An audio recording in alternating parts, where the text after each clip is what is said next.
तो दोस्तों हम बात करते हैं अपने unit 1 overview of Indian political system के part 1 the historical context nature of the British colonial rule in India के पहले सब टॉपिक को। और हमारा पहला सब टॉपिक है the British conquest of India. The British conquest of India का मतलब ये हुआ कि ब्रिटिश लोगों ने इंडिया में विजय कैसे प्राप्त की, कैसे वो भारत में जीतते हैं, इसको हम जानते हैं। तो हमारा जो पहला पॉइंट है इसका नाम है arrival of British in India, कि ब्रिटिश का इंडिया में कैसे आना होता है, इंडिया में ब्रिटिश कैसे आते हैं, इसको हम बहुत ही अच्छे से समझते हैं।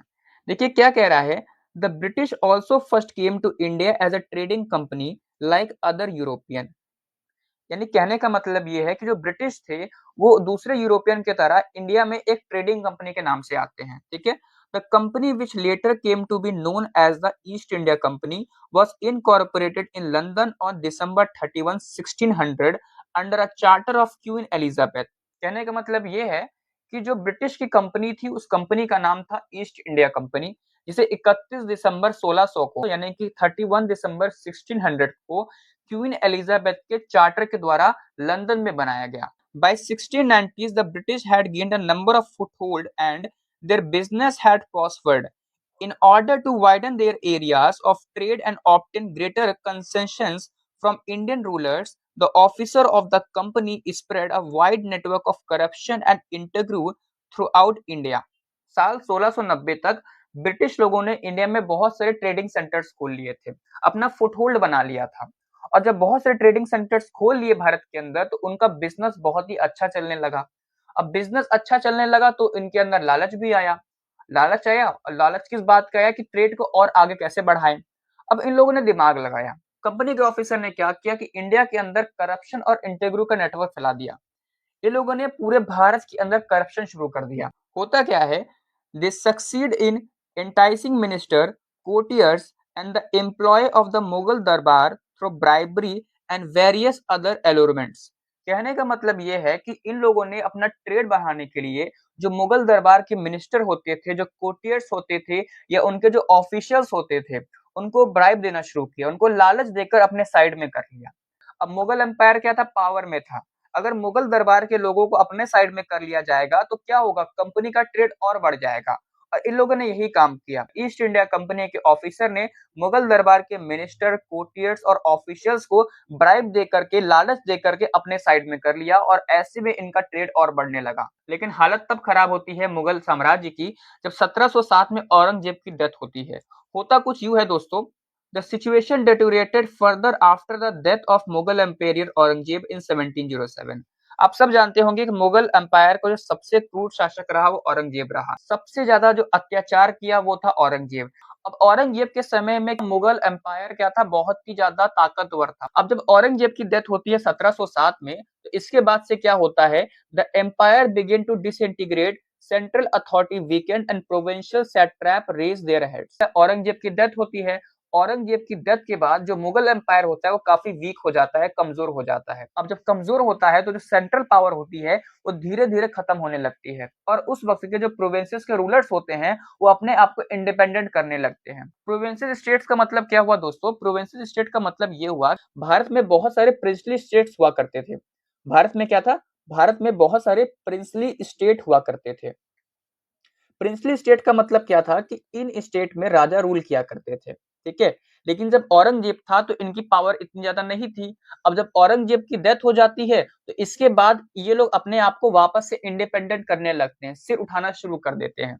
अब जब धीरे धीरे करके जो रूलर होते हैं वो अपने आप को इंडिपेंडेंट करने लगते हैं तो क्या होता है, जो कंपनी होती है ईस्ट इंडिया कंपनी, इस सिचुएशन का बहुत ही स्मार्टली तरीके से फायदा उठाती है। कंपनी क्या करती है दोस्तों, the East India company shrewdly exploited the internal disunity and discord among Indian princes। यानी क्या करती है, जो कंपनी होती है वो एक राजा को दूसरे के अगेंस्ट खड़ा कर देती है by playing one princess against another and lending military support selectively। अब एक राजा की दूसरे राजा से दुश्मनी तो होती थी, कंपनी ने इसका फायदा उठाया। कंपनी ने क्या किया, जैसे कि मान लीजिए कि अब जैसे कि आप एग्जांपल से समझिए, एग्जांपल से आप समझ जाएंगे। जैसे मान लीजिए कि दोस्तों एक राजा है ए, ठीक है, और दूसरा राजा है बी। अब जरूरी तो नहीं है कि इन दोनों में दोस्ती ही हो सकता है एक दूसरे के एनिमी हो। ठीक है, एक दूसरे के लिए खतरा हो ये दोनों। कंपनी ने क्या किया, मान लीजिए कि कंपनी ने ए को सपोर्ट किया।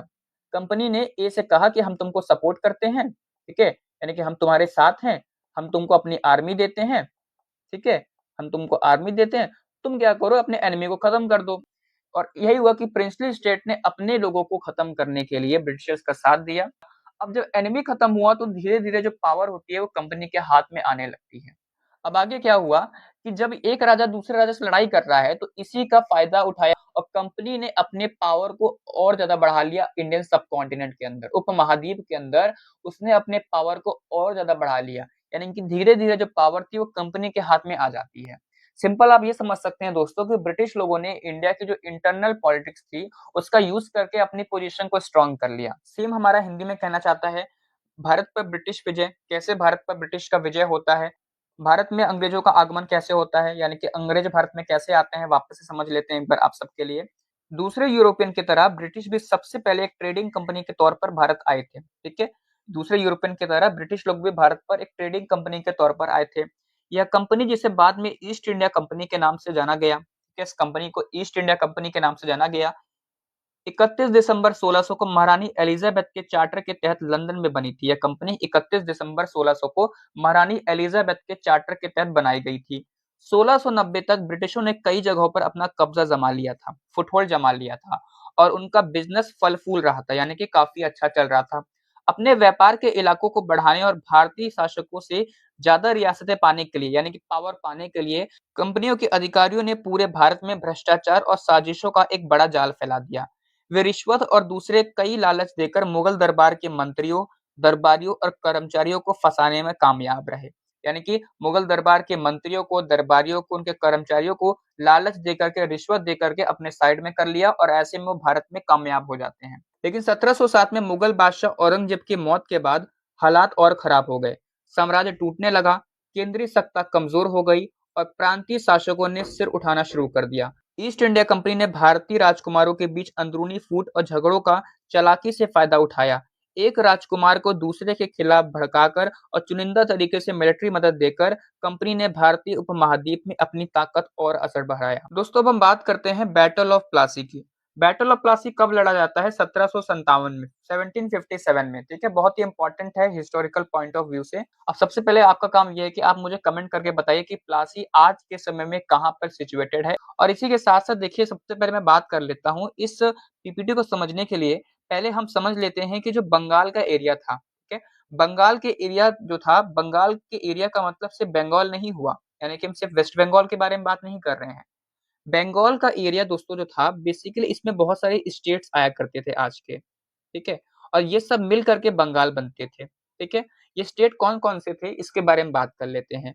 पहला था वेस्ट बंगाल, दूसरा था बांग्लादेश, तीसरा था बिहार, चौथा था झारखंड, पांचवा था असम, छठवां था मेघालय और सातवां था उड़ीसा। वेस्ट बंगाल, बांग्लादेश, बिहार, झारखंड, असम, मेघालय और उड़ीसा। जब ब्रिटिशर्स इंडिया में ट्रेड के पर्पस के लिए आए होते हैं, जो भारत में हैंडीक्राफ्ट इंडस्ट्री, यहाँ के स्पाइसेस, यहाँ के कॉटन को यूरोप में ले जा करके बेचा करते थे, उस टाइम से ही इनका जो नजर थी भारत के बंगाल के एरिया में थी। अब कारण क्या था बंगाल के एरिया में थी? कारण ये था दोस्तों कि जो बंगाल का एरिया था, यहाँ पर रिसोर्सेज बहुत सारे थे। यहाँ पर बहुत सारे खनिज के मैदान थे, यहाँ बहुत सारे मिनरल्स मिल जाया करते थे। अब होता यही है कि जब लड़ाई होती है बैटल ऑफ प्लासी में, तो बैटल ऑफ प्लासी 2 लोगों के बीच में लड़ी जाती है। The East India company military operation in Bengal supported by Clive policy of trick, bribery and chicanery culminated in victory at the battle of Plassey in 1757। कि क्या था कि बंगाल में जो रॉबर्ट क्लाइव जो बैटल ऑफ प्लासी को लीड कर रहे थे ईस्ट इंडिया कंपनी की तरफ से, इन्होंने ट्रिक और करप्शन यूज किया। इसने क्या किया, इसने मीर जाफर को अपने साथ मिला लिया, इसके अंदर की बात जान करके कि इसको बंगाल का नवाब बनना है, ठीक है? और ऐसे में अपने साथ मिला करके सिराजुद्दौला की हार करवा देता है। बाद में बना देता है नवाब, लेकिन एज अ पपेट रूलर, यानी कि पूरा का पूरा रोल तो रहेगा ईस्ट इंडिया कंपनी का, लेकिन मीर जाफर सिर्फ नाम के लिए वहां बैठेगा। अब रिवॉर्ड में मीर जाफर ने कंपनी को 24 प्रांगण की जमींदारी दे दी, यानी कि अब आप यहाँ के इलाकों में, यानी कि आप इन 24 इलाकों में आप ट्रेड कर सकते हो, जो भी आपको इनकम जनरेट होगी आप उसको रख सकते हो। अब आप मुझको ये बताइए, क्या मीर जाफर ने गद्दारी की अपने मालिक के साथ? बिल्कुल करी। और एक और बात देखिए दोस्तों, मीर जाफर को हिस्ट्री में सबसे बड़ा गद्दार माना जाता है। बैटल ऑफ प्लासी में जब ईस्ट इंडिया कंपनी जीतती है तो कहा जाता है कि यहीं से ईस्ट इंडिया कंपनी का इंडिया के अंदर फाउंडेशन स्टार्ट हो जाता है। Nawab Siraj ud Daula was defeated mainly because his commander in chief Mir Jafar turn traitor. कि नवाब सिराज उद दौला की हार हुई तो सिर्फ मीर जाफर उसके कमांडर की वजह से, क्योंकि उसने गद्दारी की अपने मालिक के साथ। The company installed Mir Jafar as the new Nawab. Company ने जैसा वादा किया, कंपनी ने मीर जाफर को नवाब बनाया बंगाल का, लेकिन एज अ पपेट रूलर बनाया। यानी पूरा पूरा कंट्रोल तो ईस्ट इंडिया कंपनी कर रही थी, नाम का बैठाया गया मीर जाफर को। Mir Jafar granted the company the zamindari of 24 प्रांगण्स।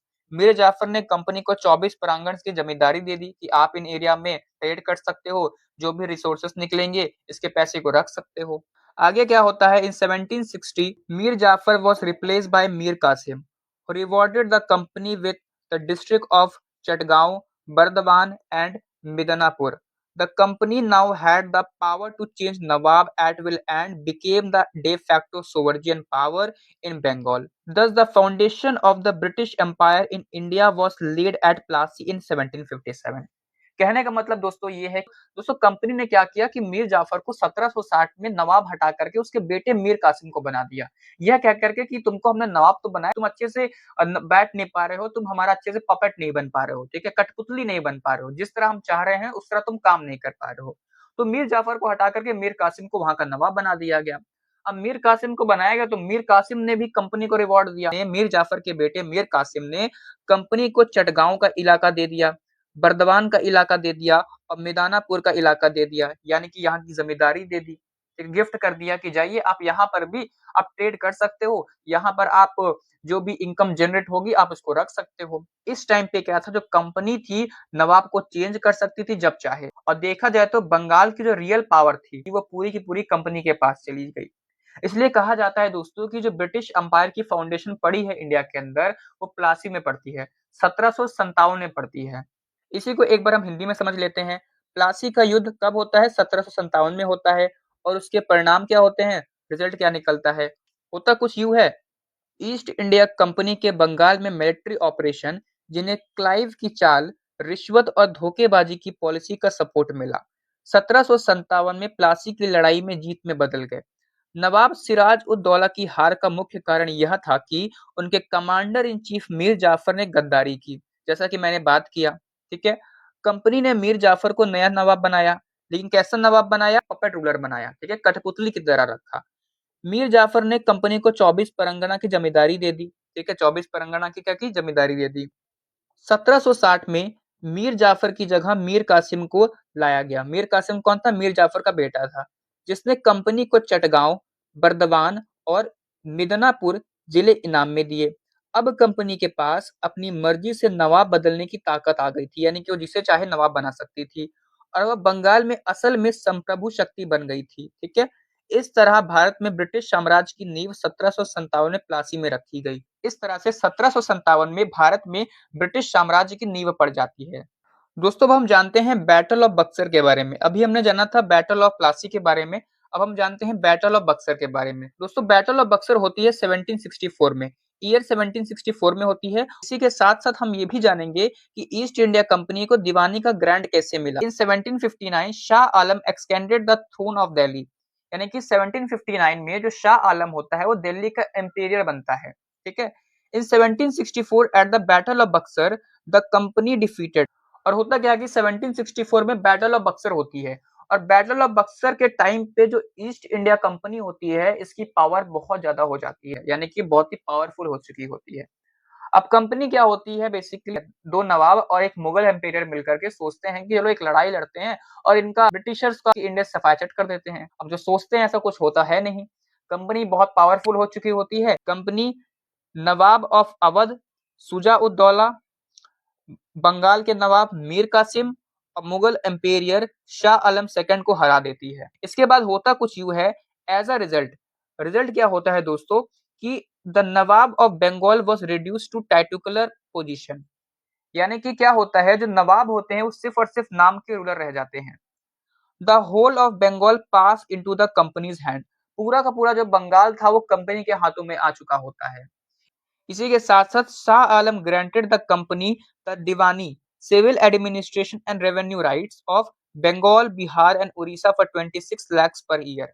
यानी कि क्या होता है, जब बैटल ऑफ बक्सर में अवध का नवाब, बंगाल का नवाब और शाह आलम जो कि मुगल एम्पीरियर रहता है, इन तीनों की हार हो जाती है। ऐसे में ये तीनों सिर्फ नाम के रूलर रह जाते हैं, नाम के राजा रहते हैं। जो बंगाल होता है, बंगाल पूरा का पूरा कंपनी के कंट्रोल में चला जाता है। और शाह आलम क्या करता है, कंपनी को दीवानी राइट्स दे देता है। दीवानी राइट्स का मतलब ये हुआ कि अब आपका इस इलाकों में रेवेन्यू पर, सिविल एडमिनिस्ट्रेशन में पूरा का पूरा आपका हक है। जो भी रेवेन्यू जनरेट होगा पूरा का पूरा आपका होगा। सिविल एडमिनिस्ट्रेशन पर भी पूरा का पूरा कंट्रोल आप देखेंगे। ठीक है, तो देखा जाए दोस्तों तो कंपनी को पूरा का पूरा यहाँ पर रेवेन्यू कलेक्शन का कंट्रोल मिल जाता है, सिविल जस्टिस का कंट्रोल मिल जाता है, आर्मी मेंटेन करना है या नहीं करना है इसका भी इनको पूरा का पूरा कंट्रोल मिल जाता है। तो देखा जाए दोस्तों, the company gained control over. अब क्या होता है, कंपनी के पास जो कंट्रोल होता है और ज्यादा बढ़ जाता है। कैसे कैसे कंट्रोल कर लेता है, collection and administration of revenue, यानी कि जो कंपनी होती है वो रेवेन्यू कलेक्शन पर कंट्रोल कर लेती है, सिविल जस्टिस पर कंट्रोल कर लेती है। इसी के साथ साथ मेंटेनेंस और डिसबैंडिंग ऑफ मिलिट्री फोर्सेस, यानी कि आर्मी मेंटेन करनी है या नहीं करनी है, इस पर भी पूरा का पूरा कंट्रोल ईस्ट इंडिया कंपनी के पास चला जाता है। और जो नवाब के पास मिलता है वो क्या होता है, देखिए, the Nawab were left only with the responsibilities of law and order and criminal justice. This created a complete diverse between power and responsibility. और अब देखिए क्या था कि नवाब के पास जो रह गया वो सिर्फ और सिर्फ क्या था, लॉ एंड ऑर्डर था। ठीक है, कि अब आपको लॉ एंड ऑर्डर देखना है, आपको क्रिमिनल जस्टिस देखना है। ठीक है, आपको क्रिमिनल जस्टिस देखना है, आपको लॉ एंड ऑर्डर देखना है। यानी कि जो रिस्पॉन्सिबिलिटी थी वो नवाब को दे दी और जो पावर था पूरा का पूरा कंपनी देख रही थी। और देखा जाए दोस्तों तो यहीं पर पूरा का पूरा कंप्लीट सेपरेशन हो रहा है, एक पूरा का पूरा कंप्लीट सेपरेशन हो रहा है। इस टाइम पे इन दोनों के बीच में कंप्लीट सेपरेशन हो रहा है। यानी कि क्या हुआ, जो रिस्पॉन्सिबिलिटी थी वो मिल गई नवाबों को, लेकिन जो पावर थी वो मिल गई कंपनी को, ईस्ट इंडिया कंपनी को क्या हो गई, पावर मिल गई। अब इसी को हम हिंदी में समझ लेते हैं। बक्सर का युद्ध कब होता है, 1764 में होता है। और दीवानी का अधिकार भी इसी में मिलता है। कैसे मिलता है, 1759 में शाह आलम दिल्ली के सिंहासन पर बैठता है। 1764 में बक्सर की लड़ाई में कंपनी ने इन्हें हराया। किन्हें हराया, अवध के नवाब शुजा उद दौला को हराया, बंगाल के नवाब मीर कासिम को हराया, मुगल बादशाह शाह आलम द्वितीय को हराया। इसी के साथ साथ नतीजा क्या हुआ, रिजल्ट ये निकला, बंगाल के नवाब का पद सिर्फ नाम का रह गया, यानी कि नवाब सिर्फ नाम के रह गए। पूरा बंगाल कंपनी के हाथों में चला गया, पूरा का पूरा जो पावर था वो कंपनी के हाथों में चला गया। शाह आलम ने कंपनी को बंगाल, बिहार और उड़ीसा की दीवानी दे दी, यानी कि सिविल एडमिनिस्ट्रेशन और रेवेन्यू का अधिकार दे दिया। 26 लाख प्रति साल में दे दी। ठीक है, इसी के साथ साथ कंपनी ने इन चीजों पर कंट्रोल हासिल कर लिया था। किन चीजों पर हासिल कर लिया था, राजस्व इकट्ठा करना और उसके मैनेजमेंट का, सिविल न्याय का, मिलिट्री फोर्स को बनाए रखना या खत्म करना, इस पर कर लिया था। नवाबों के पास सिर्फ कानून व्यवस्था और आपराधिक न्याय की जिम्मेदारी रह गई थी। इससे पावर और जिम्मेदारी के बीच पूरी तरह से अलगाव हो गया, सेपरेशन हो गया। दोस्तों अब हम जानते हैं डबल गवर्नमेंट सिस्टम के बारे में कि डबल गवर्नमेंट सिस्टम क्या था। इसी के साथ साथ एक्सप्लोइटेशन कैसे होता है इसका। देखिए, डबल गवर्नमेंट सिस्टम जो होता है 1765 से 1772 तक चलता है।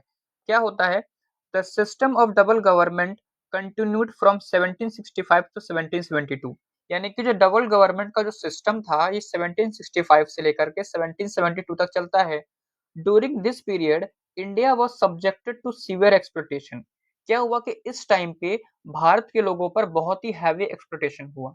अब बात करते हैं कि डबल गवर्नमेंट सिस्टम होता क्या है। देखिए, डबल गवर्नमेंट सिस्टम का मतलब ये हुआ कि बेसिकली इस पीरियड ऑफ टाइम में क्या होता है, जो पावर होती है वो कंपनी के पास चली जाती है, लेकिन जो रिस्पॉन्सिबिलिटी होती है वो नवाब के पास रहती है। तो देखा जाए तो दो गवर्नमेंट चल रही है, पहली गवर्नमेंट जो पावर को देख रही है और दूसरी गवर्नमेंट जो रिस्पॉन्सिबिलिटीज को देख रही है। इसी को कहते हैं डबल गवर्नमेंट सिस्टम। और ये पावर 1765 से लेकर के 1772 तक चलती है। इसी को कहते हैं double government system. Sir George Cornewall Lewis British parliament member stated, यानी कि सर जॉर्ज कॉर्नवेल लुइस जो कि एक ब्रिटिश पार्लियामेंट के मेंबर थे, इन्होंने क्या कहा, no civilised government ever existed on the face of this earth which was more corrupt, more perfidious and more rapacious than the government of the East India Company from the 1765 to 1772। यानी कि sir George कॉर्नवेलियस ने ये बोला कि जो east India company का rule था, ये दुनिया का सबसे करप्ट और सबसे ग्रीडी सिस्टम था। यानी कि ईस्ट इंडिया कंपनी बहुत ही करप्ट थी, बहुत ही ग्रीडी थी, बहुत ही लालची थी। इसी के साथ-साथ the servant of the company whose salaries were low, यानी कि जो कंपनी के सर्वेंट थे, इनकी सैलरी बहुत लो थी, but accumulated enormous wealth through corruption and private trade. लेकिन ये अपने करप्शन और अपने प्राइवेट ट्रेड से बहुत ज्यादा पैसा कमाते थे। यानी कि सैलरी तो बहुत कम थी इनकी, लेकिन ये करप्शन से और प्राइवेट ट्रेड से बहुत पैसा कमाते थे। According to Edmund Burke, the private trade of company servant was more like robbery than trade. क्या कहते हैं? एडमंड बर्के ये कहते हैं कि कंपनी के जो सर्वेंट होते हैं, इनका ट्रेड जो होता है, ट्रेड कम होता है, बल्कि रॉबरी ज्यादा होता है। इसी को हम हिंदी में जान लेते हैं। दोहरा शासन। दोहरा शासन यानी कि डबल गवर्नमेंट। दोहरा शासन कब तक चलता है? 1765 से लेकर के 1772 तक। और शोषण क्या होता है? एक्सप्लॉइटेशन क्या होता है? दोहरी सरकार की व्यवस्था 1765 से 1772 तक चली। इस दौरान भारत का बहुत ज्यादा शोषण हुआ, यानी कि भारत का बहुत ज्यादा एक्सप्लॉइटेशन हुआ, इंडियन पीपल का बहुत ज्यादा एक्सप्लॉइटेशन हुआ। सर जॉर्ज कॉर्नवेल लुईस, जो कि ब्रिटिश संसद सदस्य थे, इन्होंने कहा, इस धरती पर कोई भी सभ्य सरकार ऐसी नहीं रही जो 1765 से 72 के दौरान ईस्ट इंडिया कंपनी की सरकार से ज्यादा भ्रष्ट, ज्यादा धोखेबाज और ज्यादा लालची रही हो। कंपनी के नौकर जिनकी सैलरी कम थी, यानी कि वेतन बहुत कम था, उन्होंने भ्रष्टाचार और प्राइवेट व्यापार से बहुत ज्यादा दौलत जमा कर ली थी। यानी कि भ्रष्टाचार से, प्राइवेट व्यापार से, प्राइवेट ट्रेड से बहुत ज्यादा दौलत कमा ली थी। एडमंड बर्क के अनुसार कंपनी के नौकरों का प्राइवेट व्यापार व्यापार से ज्यादा लूट जैसा था। भारत में उनकी लूट ने उन्हें ब्रिटेन में भी पब्लिक लाइफ को भ्रष्ट करने में मदद की। दोस्तों अब हम बात करते हैं एंड ऑफ डबल गवर्नमेंट के बारे में कि कैसे डबल गवर्नमेंट सिस्टम इंडिया में एंड होता है और किस तरह से पार्लियामेंट्री कंट्रोल होता है इंडिया में, कि किस तरह से ब्रिटिशर्स इंडिया में पार्लियामेंट्री कंट्रोल शुरू कर देते हैं। होता कुछ यूं है दोस्तों। The double government ended in 1772 with the arrival of Warren Hasting, who took direct responsibility for administration of Bengal, Bihar and Orissa. दोस्तों होता क्या है कि 1772 में जब वॉरेन हेस्टिंग इंडिया में आता है, तो वो गवर्नर जनरल बनता है बंगाल का 1772 से लेकर के 1785 तक। और जहां ईस्ट इंडिया कंपनी पहले इनडायरेक्टली रूल कर रही थी इंडिया में, अब वो डायरेक्टली रूल करना शुरू कर देती है और यहीं से डबल गवर्नमेंट सिस्टम एंड हो जाता है। At the same time, the company became nearly insolvent and sought loan from the British government. This gave the government an opportunity to interfere in the company affairs. क्या होता है कि same time में जो company होती है, east India company होती है, वो फाइनेंशियली बैंकरप्ट हो जाती है, उसके पास पैसे की कमी हो जाती है। और जब वो ब्रिटिश गवर्नमेंट से लोन मांगती है कि हमारे पास पैसे खत्म हो गए हैं, हमको लोन चाहिए, तो गवर्नमेंट ने ये बोला कि अब हम कंट्रोल लेंगे कंपनी पे। और इसके बाद ब्रिटिश गवर्नमेंट ने बहुत सारे एक्ट ले आए कंपनीज के लिए, जैसे कि लाया regulating act 1773, act of judicature 1781, Pitt India act 1784, charter act 1793 to 1853। Thus the company gradually came under parliamentary control. इस एक्ट के तहत क्या हुआ, जो कंपनी थी वो पार्लियामेंट के अंडर आ गई और पूरा का पूरा जो रूल था इंडिया में वो पार्लियामेंट शुरू कर देती है। ब्रिटिश पार्लियामेंट पूरा का पूरा इंडिया के अंदर रूल शुरू कर देती है। इसी को हम हिंदी में जान लेते हैं, दोहरी सरकार का अंत और संसदीय नियंत्रण कैसे होता है। होता क्या है, 1772 में वॉरेन हेस्टिंग के आने के साथ ही दोहरी सरकार खत्म हो जाती है। यानी कि जब वॉरेन हेस्टिंग आता है, उसी के टाइम पे दोहरी सरकार खत्म हो जाती है, जिन्होंने बंगाल, बिहार और उड़ीसा के प्रशासन की सीधी जिम्मेदारी संभाल ली, जहां इनडायरेक्टली संभाली जा रही थी ईस्ट इंडिया कंपनी के द्वारा। वॉरेन हेस्टिंग के आने से बंगाल, बिहार और उड़ीसा के प्रशासन की सीधी जिम्मेदारी मिल गई वॉरेन हेस्टिंग पे, यानी कि कंपनी पे मिल गई। उसी समय कंपनी लगभग दिवालिया हो गई थी, यानी कि बैंकरप्ट हो गई थी और उसने ब्रिटिश सरकार से लोन मांगा। इससे सरकार को कंपनी के मामले में दखल देने का मौका मिल गया, ठीक है, यानी कि अब वो दखल कर सकती थी कंपनी के लिए। इससे ये हुआ, regulating act 1773, act of judicature 1781, Pitt India act 1784, charter act 1793 to 1853। इस तरह कंपनी धीरे धीरे पार्लियामेंट के कंट्रोल में आ। दोस्तों अब हम जानते हैं expansion of British control in India, कि कैसे ब्रिटिश का इंडिया में एक्सपेंशन होता है, कैसे वो इंडिया में पूरा कंट्रोल कर लेते हैं, इसको हम जानते हैं। Within a century of Plassey, almost the whole of India came under company's control. Most princely states were annexed or forcing into humiliating treaties accepting British supremacy. होता क्या है दोस्तों कि 100 साल के अंदर जो ऑलमोस्ट पूरा इंडिया होता है वो कंपनी के कंट्रोल में आ जाता है और जो प्रिंसली स्टेट होते हैं इंडिया के अंदर उन्हें एनेक्स कर लिया जाता है या उन्हें ट्रीटी साइन करवा के अपने कंट्रोल में ले लिया जाता है। एक बात भी आगे कही जाती है, however it would be wrong to think that the British conquered India on their own strength, यानी कि ये बात कहना गलत होगा कि ब्रिटिशर्स ने इंडिया को अपने दम पे जीता हो। नहीं, अपने स्ट्रेंथ पे नहीं जीता था। जीता कैसे था? According to Sundarlal citing colonel Malleson, यानी कि एक सुंदरलाल नाम के व्यक्ति होते हैं जो कर्नल मेल्सन के कोट के साथ कहते हैं कि the British never won a battle where only British fought in Indians, यानी कि ब्रिटिशर्स कभी भी बैटल को नहीं जीते। ठीक है, ब्रिटिशर्स कभी भी बैटल को नहीं जीते, हमेशा उनका साथ इंडियंस ने दिया। वो क्या कहते हैं? वो कहते ये हैं कि whenever the British won, it was because a section of the Indian army fought against their own countrymen। कहने का मतलब ये है कि जब भी ब्रिटिश जीते तब इंडियंस ही ब्रिटिश के साइड लड़ रहे थे। सुंदरलाल कर्नल मेल्सन के कोट के साथ कह रहे हैं कि जब भी ब्रिटिश जीते तब इंडियंस ही ब्रिटिश के साथ में लड़ रहे थे। ब्रिटिश ने इंडिया को नहीं जीता बल्कि इंडियन ने अपने देश को ब्रिटिश को दे दिया। कि क्या लिखा है? The British did not conquer India with their sword, Britishers ने इंडिया को अपनी तलवार से नहीं जीता, but Indian themselves conquered their country with their own sword and handed it over to the British, यानी कि इंडियन ने ही अपनी तलवार से अपने देश को ब्रिटिशर्स के हाथों में दे दिया। वही हिंदी में कह रहा है, भारत में ब्रिटिश नियंत्रण का विस्तार। कैसे ब्रिटिश नियंत्रण का विस्तार होता है? होता क्या है? प्लासी की लड़ाई के 100 साल के अंदर लगभग पूरा भारत कंपनी के कंट्रोल में आ गया। ज्यादातर रियासतों का या तो मिलवा लिया गया या उन्हें अपमानजनक संधियों के लिए मजबूर किया गया, जिसमें ब्रिटिश वर्चस्व को स्वीकार करना पड़ा। लेकिन यह सोचना गलत होगा कि अंग्रेजों ने अपनी ताकत से भारत को जीता था। कर्नल मेल्सन का हवाला देते हुए सुंदरलाल कहते हैं, अंग्रेजों ने कभी कोई ऐसी लड़ाई नहीं जीती जहां सिर्फ अंग्रेज और भारतीय लड़े हों। ठीक है, यानी कि अंग्रेजों ने कभी ऐसी लड़ाई नहीं लड़ी जहां पर एक साइड में अंग्रेज हो और एक साइड में इंडिया हो। जब भी अंग्रेज जीते तो ऐसा इसलिए हुआ क्योंकि भारतीय सेना के एक हिस्से ने अपने ही देशवासियों के खिलाफ लड़ाई लड़ी। अंग्रेजों ने भारत को अपनी तलवार से नहीं जीता बल्कि भारतीयों ने खुद अपनी तलवार से अपने देश को जीता और उसे अंग्रेजों को सौंप दिया। ठीक है, ये ऐसा कहते हैं।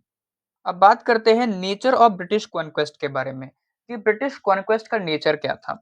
होता क्या है? The conquest of Bengal was unprecedented in world history. कहने का मतलब यह है कि बंगाल का जो कॉन्क्वेस्ट हुआ ये वर्ल्ड हिस्ट्री में सबसे यूनिक था। यूनिक क्यों था दोस्तों? यूनिक इसलिए था, the conqueror were merchant not trained soldiers, यानी कि जो कॉन्क्वर्स इंडिया में आए, जो कब्जा किए, वो कोई सोल्जर नहीं थे, वो मर्चेंट थे, वो व्यापारी थे। पहली बात तो ये यूनिक करती है।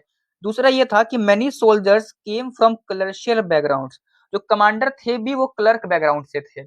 तीसरा ये था, the conquered people were not primitive और अनसिविलाइज्ड, जिनको कब्जे में ले लिया गया था वो कोई प्रिमिटिव नहीं थे, वो बहुत ही सिविलाइज सोसाइटी के थे। यानी कि जो इंडियंस थे वो प्रिमिटिव नहीं थे, वो अनसिविलाइज नहीं थे, जो इंडियंस थे बहुत ही सिविलाइज थे। The company did not spend its own money on war, यानी कि जो वॉर का पैसा था वो इंडियंस के रिसोर्सेज से लगता था। कंपनी कभी भी अपने पैसे को वॉर में खर्च नहीं करती थी, वो हमेशा इंडिया के पैसे को वॉर में खर्च करती थी। इसी के साथ साथ the instrument of conquest were largely supplied by the Indian themself, यानी कि जो ज्यादातर जो इंस्ट्रूमेंट का जो सप्लाई कर रहे थे वो इंडियंस ही कर रहे थे।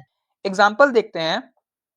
In the Deccan War 1744-54, the Madras army had only 300 English soldiers and 3000 to 4000 Indian soldiers। कहने का मतलब ये है दोस्तों कि जो दक्कन का वॉर हुआ, दक्कन का वॉर जो 1744 से 54 के बीच में हुआ, इसमें 300 इंग्लिश सोल्जर्स थे, यानी कि 300 ब्रिटिश सोल्जर्स थे और 3000 से 4000 इंडियन सोल्जर्स थे। दोस्तों जो इंडियन सोल्जर्स ब्रिटिशर्स के लिए काम करते थे उनके आर्मीज में उनको सिपोइस कहा जाता था। ठीक है, इसी के साथ साथ सेम यही होता है एट प्लासी क्लाइव कमांडेड। ठीक है, प्लासी ने जब कमांड संभाली थी उस टाइम क्या था कि 950 इंग्लिश इन्फेंट्री, 150 आर्टिलरीज थी और 2100 इंडियन सिपोइस थे, जिसमें तेलंगाना के थे, पठान्स थे, जाट थे, राजपूत थे और ब्राह्मण्स थे। ठीक है, और ये सभी इंडियन सिपोइस में शामिल थे। ये सभी ब्रिटिश के साथ इन्वॉल्व थे। आगे बात करते हैं। एक बार हिंदी में समझ लेते हैं ब्रिटिश विजय की प्रकृति क्या थी। बंगाल पर कब्जा दुनिया के इतिहास में अभूतपूर्व था। क्यों था? जीतने वाले सिर्फ व्यापारी थे, प्रशिक्षित सैनिक नहीं थे। कई कमांडर क्लर्शियल बैकग्राउंड से आए थे। जीते गए लोग पिछड़े या असभ्य नहीं थे, बहुत ही सिविलाइज थे। यह जीत पूरी तरह से हारे हुए लोगों के खर्च पर हासिल की गई थी। कंपनी ने युद्धों पर अपना पैसा खर्च नहीं किया। जीत के हथियार ज्यादातर भारतीयों ने ही सप्लाई किए थे, ठीक है, ये कहना चाहता है। इसी के साथ साथ उदाहरण के तौर पर जो दक्कन का युद्ध हुआ 1744 से 54 में, मद्रास सेना में केवल 300 अंग्रेज सैनिक थे। 3000 से 4000 भारतीय सैनिक थे। प्लासी में क्लाइव ने कमांड किया, जिसमें 950 अंग्रेज पैदल सैनिक थे, 150 तोपखाने थे और 2100 भारतीय सिपाही थे, जिसमें तेलुगु, पठान, जाट, राजपूत और ब्राह्मण थे। तो ये बेसिकली हमने बात की नेचर ऑफ ब्रिटिश कॉन्क्वेस्ट के बारे में।